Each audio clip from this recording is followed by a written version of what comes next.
We were responding to a gas leak down in south Venice, somewhere down there, and then we were rerouted up to this call. So Okay. we responded from 681 and I-75. When you got there, what was the scene like, and what were you guys trying to do? We were just trying to focus on getting the person down on the ground. Okay. Now you guys went up to the top of the building. I know they had firefighters on some of the lower levels. What were they trying to communicate, and what were the challenges in getting to this man?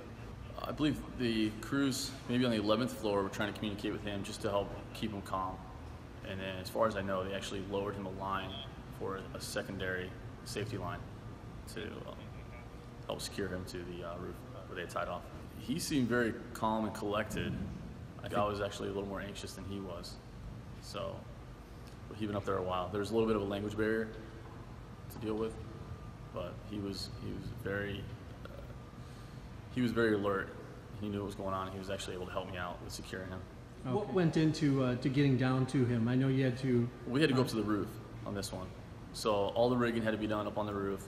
It was fairly simple. The crews did all the rigging up there and then just lowered me down. And I was able to secure him to my harness and to our safety line, and then lower him down. What was the feeling for you? Because I know you hadn't been up at that height before, but you have trained at about 8 stories, I think. It felt the same.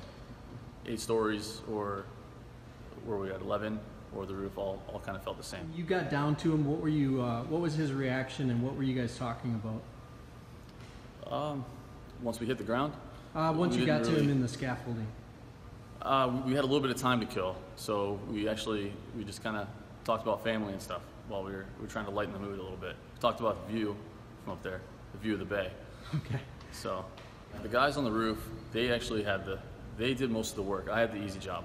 So the guys on the ground coordinating with the roof, they did an excellent job at all the rigging and keeping us safe. I had one person that I communicated with during the whole operation, and then he would communicate with whoever the appropriate person was from there. What was the feeling after this was over? Because I mean, that's got to be kind of it's got to kind of get your heart going a little bit when you're up that high and you're doing something like this. Obviously, somebody's life is at stake. I was very happy that it was over and that he was going to go ahead and go to the hospital and get treatment for any injuries he may have had.